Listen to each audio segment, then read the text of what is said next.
नमस्कार, स्वागत है आप सभी का स्ट्रेट लाइव में। मैं हूं माधवी पांडे आपके साथ। शुरुआत करते हैं स्ट्रेट लाइव की बात करेंगे बिहार की।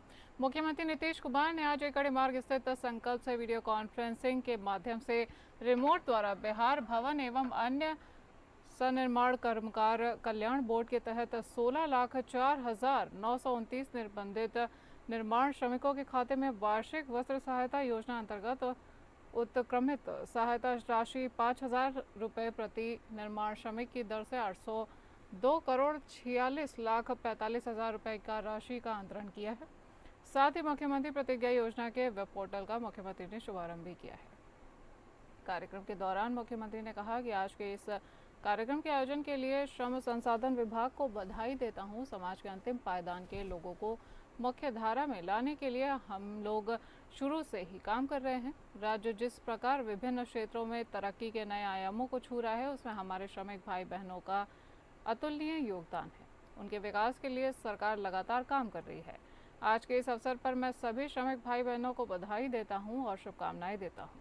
मुख्यमंत्री ने श्रम संसाधन विभाग को निर्देश दिया है कि श्रम संसाधन विभाग अभियान चलाकर जो भी छूटे हुए श्रमिक भाई बहन हैं, उन्हें निबंधित कर इस योजना से जोड़े एवं उन्हें इसका लाभ दिलाएं।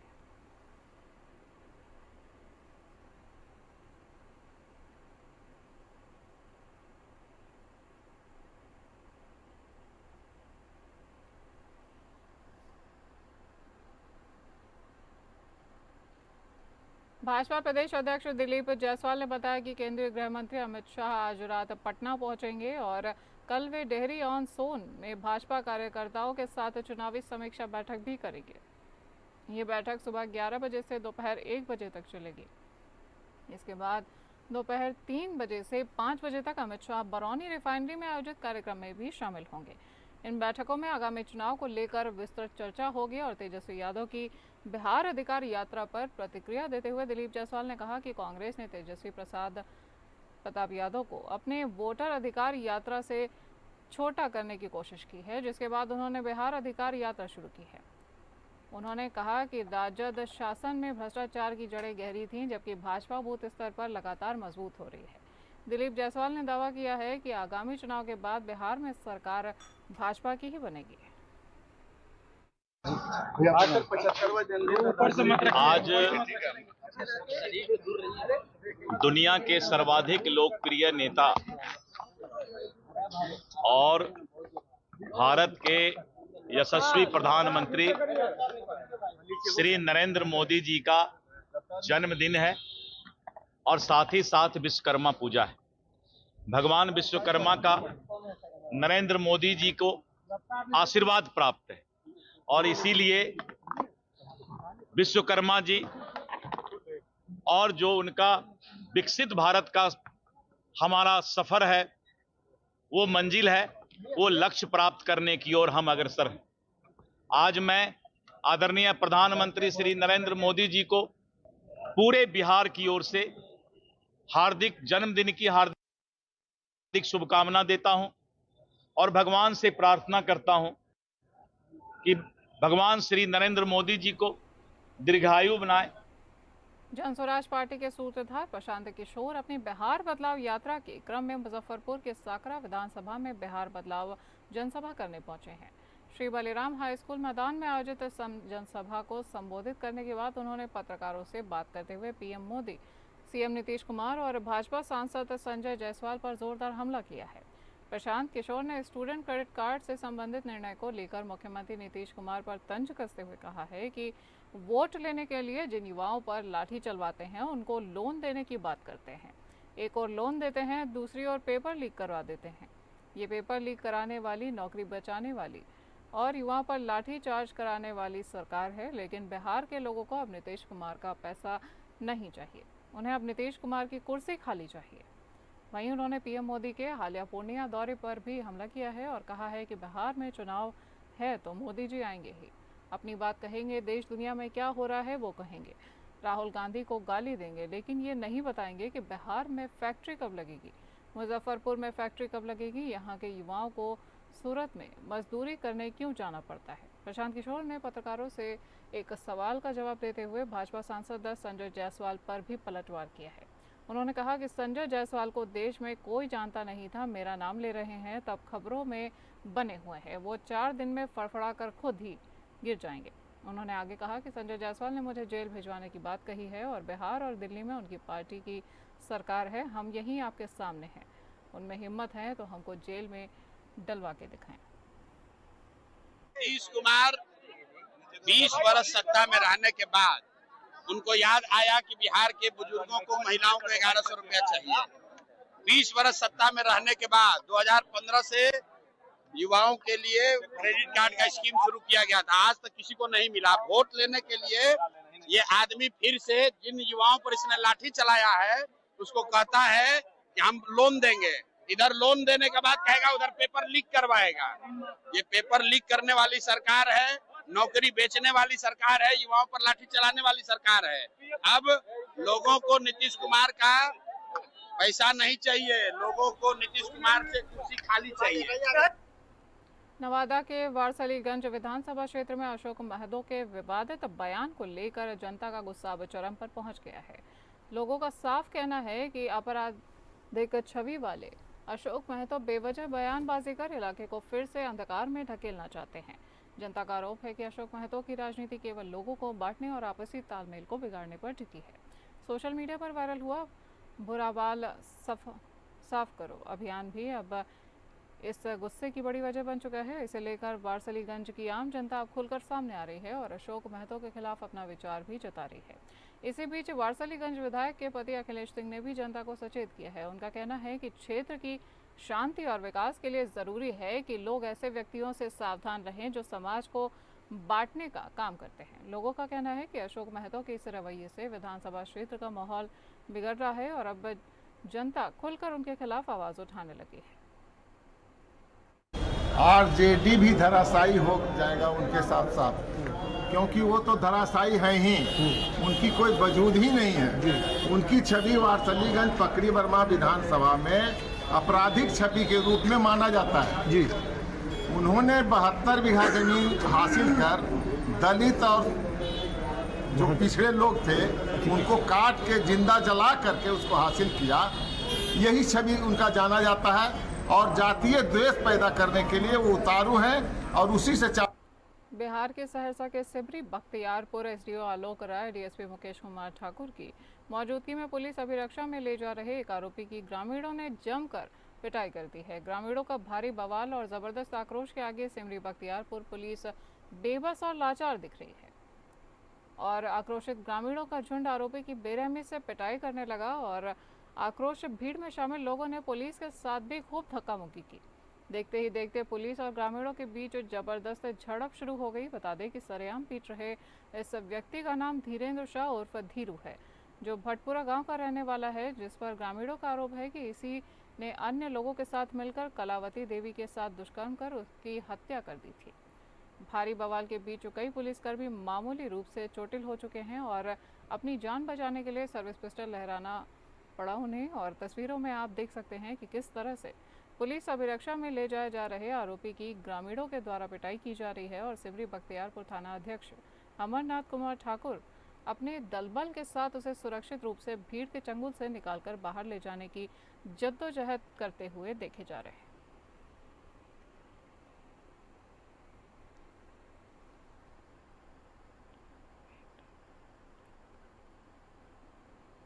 बात करेंगे झारखंड की। रांची के उपायुक्त मंजूनाथ भजंत्री ने 251 नव चयनित चौकीदारों को नियुक्ति पत्र सौंपा है और इस अवसर पर उन्होंने कहा कि चौकीदारों को अपनी जिम्मेदारी पूरी निष्ठा और पारदर्शिता से निभानी होगी। उन्होंने बताया कि नियुक्ति प्रक्रिया पूरी तरह से पारदर्शी और नियमों के अनुसार हुई है। उपायुक्त ने नवचयनित चौकीदारों से नशे से दूर रहने की अपील की है और कहा है कि नशा व्यक्तिगत और सामाजिक नुकसान का कारण बनता है। उन्होंने खैनी, तंबाकू और अन्य नशीले पदार्थों से बचने की सलाह भी दी है। साथ ही उन्होंने चौकीदारों से अफीम की अवैध खेती पर नजर रखने और प्रशासन को सूचित करने का निर्देश दिया है। उन्होंने कहा कि ऐसी गतिविधियों के खिलाफ जीरो टॉलरेंस की नीति अपनाई जाएगी।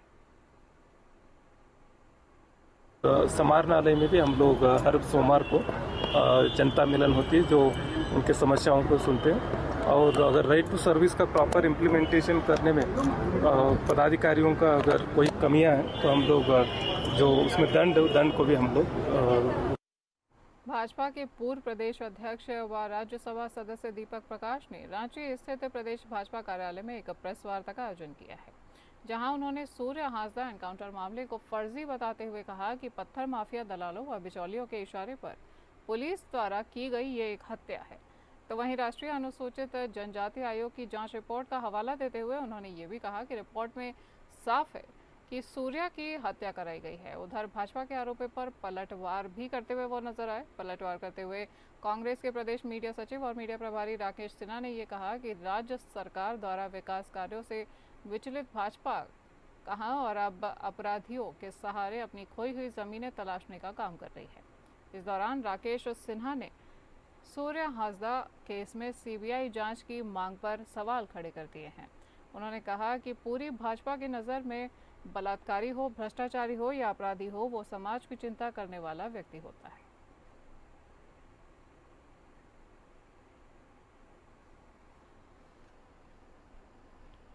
प्रधानमंत्री नरेंद्र मोदी के 75वें जन्मदिन पर झारखंड में भी स्वस्थ नारी सशक्त परिवार अभियान के तहत राज्य स्तरीय कार्यक्रम का आयोजन किया जा रहा है, जिसका शुभारंभ मुख्यमंत्री हेमंत सोरेन से लेकर राज्यपाल संतोष गंगवार, केंद्रीय मंत्री संजय सेठ, स्वास्थ्य मंत्री इरफान अंसारी की उपस्थिति में आज सदर अस्पताल रांची में किया गया है। इसी कड़ी में अस्पताल के civil surgeon doctor Prabhat Kumar ने हमारी संवाददाता तृप्ति सिंह से खास बातचीत की है और कई महत्वपूर्ण जानकारियां भी साझा की है। आप भी देखिए उन्होंने क्या कुछ कहा। हमारे बीच इस वक्त मौजूद हैं सदर अस्पताल के सिविल सर्जन प्रभात कुमार। उनसे जानेंगे आज प्रधानमंत्री नरेंद्र मोदी के जन्मोत्सव के मौके पर जो अभियान चलाया गया, नारी शक्ति को लेकर जो अभियान चलाया गया, सबसे पहले इस बारे में उनसे जानते हैं। सर, क्या कहना आपका? सबसे पहले जोहार, नमस्कार सभी नागरिकों को और आपके स्वास्थ्य के लिए शुभकामना। आज जो यहाँ पर कार्यक्रम हुआ है वो है कि स्वस्थ नारी सशक्त परिवार। जब जो हमारे परिवार में जो माताएं हैं, बहनें हैं, जो वो स्वस्थ रहेंगी तो परिवार भी सशक्त होगा। क्योंकि स्वास्थ्य का असर बहुत, आर्थिक असर बहुत ज्यादा है, सामाजिक असर भी, आर्थिक सामाजिक असर स्वास्थ्य का बहुत ज्यादा होता है। जिस परिवार में कोई बीमार पड़ जाती है या खास तौर पर कोई महिला बीमार पड़ जाती है तो उस परिवार की हालत बहुत खराब हो जाती है, उनकी आर्थिक हालत, उनकी सामाजिक हालत भी बहुत खराब हो जाती है। तो आज पूरे देश में एक स्वस्थ नारी सशक्त परिवार अभियान शुरू हो गया है और ये ऐसे तो 2 अक्टूबर तक चलेगा विशेष अभियान। एक सवाल ये भी है कि स्वास्थ्य मंत्री ने जिस तरह ऐलान किया था अभी कुछ समय पहले कि 200 सुपर स्पेशलिटी बेड के लिए तैयारी की जाएगी, यहाँ पर और भी कई बदलाव किए जाएंगे, कुछ नहीं, उस पर और क्या नया जोड़ा गया है? देखिए, अभी तो सदर अस्पताल में हम लोग इसको मल्टी सुपर स्पेशलिटी हॉस्पिटल और पोस्ट ग्रेजुएट मेडिकल कॉलेज बनाने की दिशा में अग्रसर हो चुके हैं। काफी स्पेशलिटी यहाँ शुरू हो गई है। 500 बेड की जगह 850 बेड हम लोग कर लिए हैं, लेकिन और बिल्डिंग की जरूरत है। तो अभी एक नई बिल्डिंग का भी प्रपोजल हम लोग दे रहे हैं, जो कि 8 मंजिला बिल्डिंग होगा, पुराने बिल्डिंग्स को तोड़ के, और उसमें हम लोग लगभग 300 बेड और जोड़ेंगे। तो इस ढंग से अभी हम लोग बोन मैरो ट्रांसप्लांट भी शुरू करेंगे। कैथ लैब बहुत जरूरी है, क्योंकि आजकल हार्ट का प्रॉब्लम बहुत बढ़ रहा है, तो हम लोग यहाँ कैथ लैब भी। नवनियुक्त डॉक्टरों को यहाँ पर लाया गया, जो निजी डॉक्टरों को लाया गया, उनके बारे में क्या कहेंगे? वो काफी अच्छा काम कर रहे हैं। वो प्राइवेट बड़े बड़े कॉर्पोरेट सेक्टर हॉस्पिटल्स में भी काम कर रहे हैं और हमारे सदर हॉस्पिटल में भी, और हमें पूरी उम्मीद है कि वो हमेशा हमसे जुड़े रहेंगे। हम लोग भी पूरी कोशिश, हम लोग उनका बहुत सम्मान करते हैं। वो सुपर स्पेशलिस्ट डॉक्टर्स हैं और यहाँ काफी अच्छा रोगियों की सेवा कर रहे हैं, पूरे दिल से सेवा कर रहे हैं। बहुत बहुत शुक्रिया। कैमरामैन दीपक के साथ APN न्यूज से मैं तृप्ति, रांची से। नमस्कार।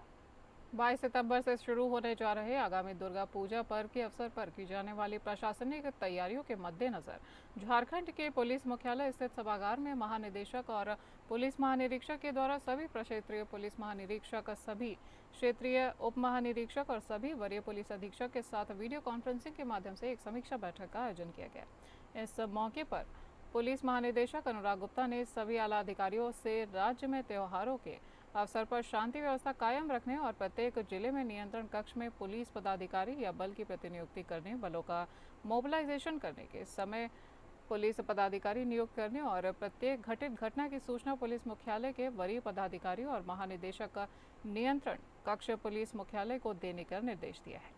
सोशल मीडिया पर भड़काऊ भाषण या आपत्तिजनक पोस्ट डालकर अथवा अफवाह फैलाकर सांप्रदायिक सौहार्द बिगाड़ने की कोशिश करने वाले उपद्रवियों पर भी विशेष निगरानी रखने के निर्देश दिए गए हैं। साथ ही त्योहारों के दौरान माहौल बिगाड़ने का प्रयास करने वाले असामाजिक तत्वों के साथ सख्ती से पेश आने के निर्देश इस बैठक में दिए गए हैं।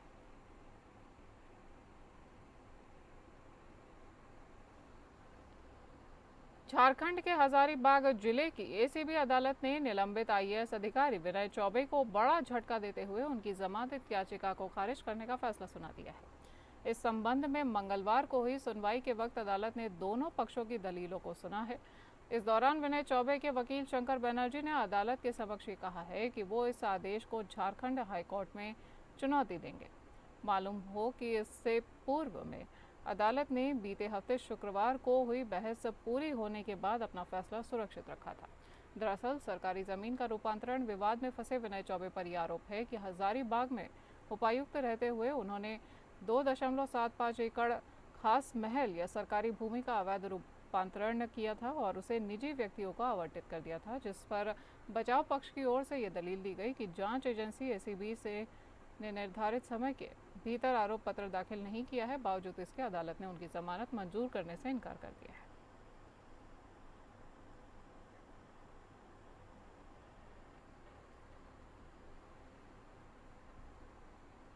गढ़वा पुलिस केंद्र के सभागार में एक विशेष प्रशिक्षण कार्यक्रम का आयोजन किया गया है, जिसमें जिले के सभी थानों से आए लगभग 60 पुलिस पदाधिकारियों ने भाग लिया है।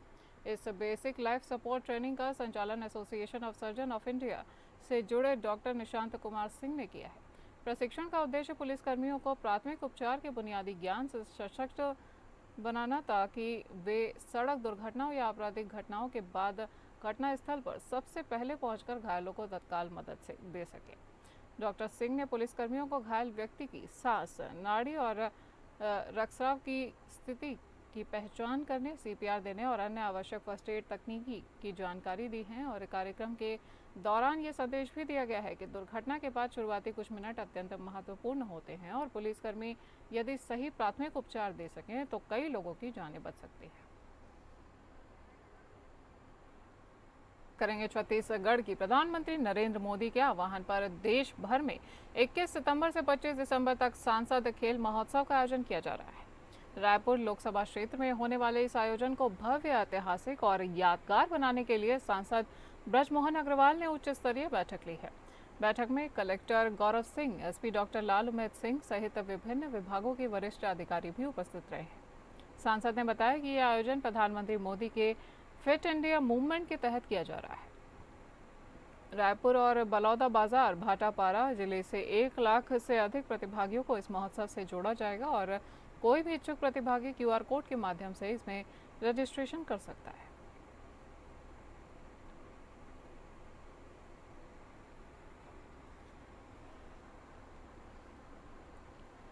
वन मंत्री केदार कश्यप की अध्यक्षता में वनोपज राजकीय व्यापार अंतर्भागीय समिति यानी आईडीसी की 309वीं बैठक नवा रायपुर स्थित अरण्य भवन के हॉल में संपन्न की गई है।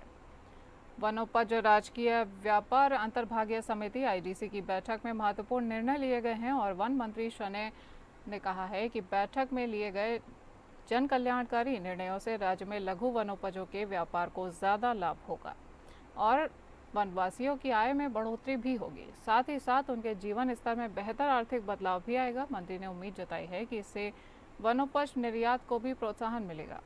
वन मंत्री ने 308वीं बैठक के लिए निर्णयों की प्रगति की समीक्षा भी की है।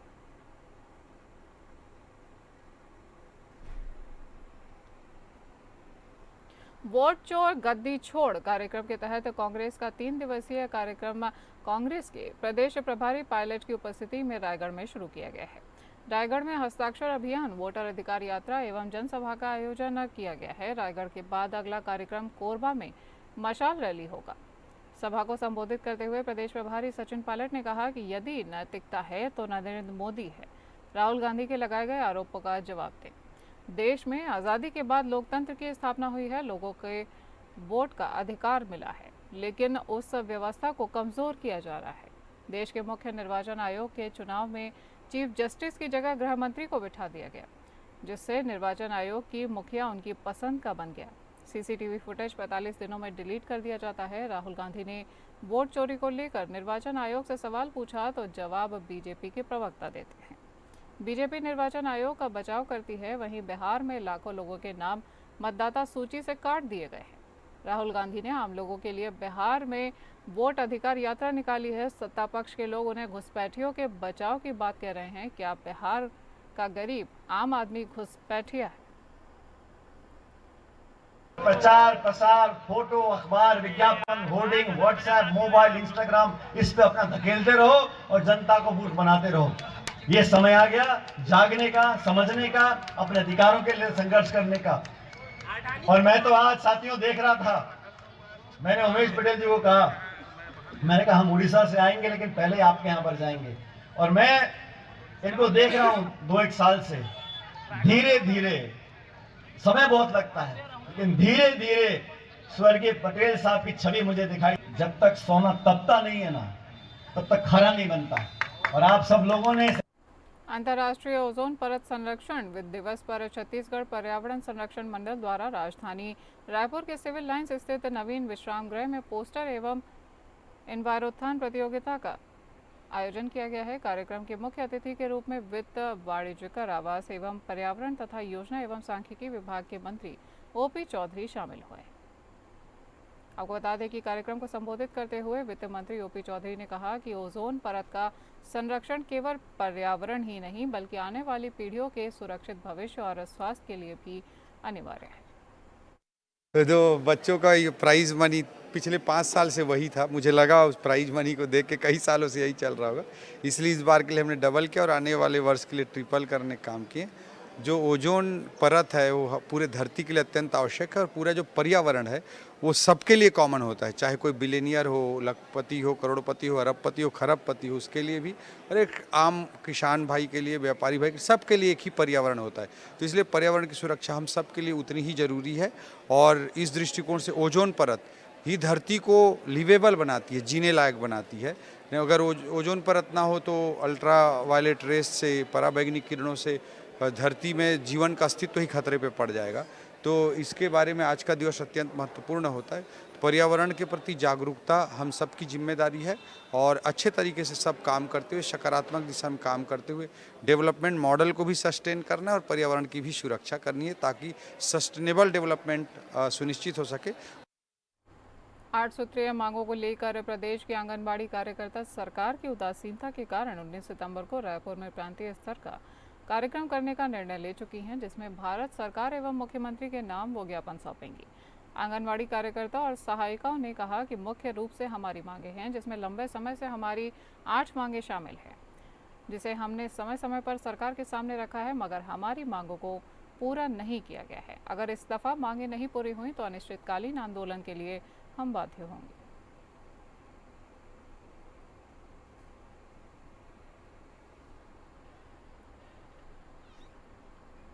बात करेंगे मध्य प्रदेश की। क्या कभी सोचा है कि खेत पर जाने के लिए हेलीकॉप्टर की ज़रूरत पड़ सकती है? विदिशा कलेक्ट्रेट में सिरोंज के घुटुआ गांव में एक दंपत्ति जन सुनवाई में ऐसा ही मामला लेकर आए हैं। ग्राम घुटुआ के किसान छोटे लाल साहू और उनकी पत्नी ने अपनी समस्या को लेकर हाथ में तख्ती लेकर वहां पर पहुंचे हैं और छोटे लाल ने अधिकारियों से कहा कि खेत में जाने के लिए हेलीकॉप्टर दिया जाए। उन्होंने इसकी वजह बताई है कि खेत तक पहुंचने का रास्ता पड़ोसियों ने तार की बाड़ लगाकर बंद कर दिया है। उनके आवेदन पत्र के मुताबिक सर्वे नंबर 445, 446 और 447 में उनके खेत हैं, लेकिन पड़ोसी जननारायण शर्मा, रामेश्वर सरवन और रामू उर्फ कृष्ण मोहन ने मेड़ पर तार की फेसिंग लगा दी है।